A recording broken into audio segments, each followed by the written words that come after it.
當約瑟對佢哥哥講，創世記50章20節話：從前你哋嘅意思係要害我，但上帝嘅意思原是好的，是許多百姓得以存活，成就今日嘅光景。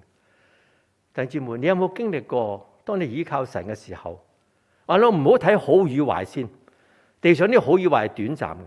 你有冇經歷過就係當黑暗籠罩大地嘅時候，你要踏出每一步，有冇神嘅話語指引你？因為聖經講噶嘛，你的話是我腳前的燈，路上的光。有冇？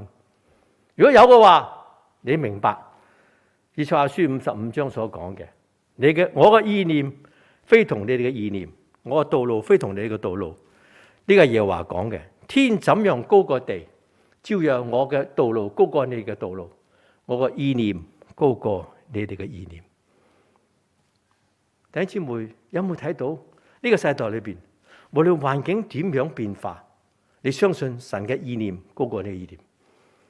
喺我自己日子過去日子中間，耶利米書第10章，耶和華神啊，人嘅道路不由自己，行路嘅人不能定自己嘅腳步。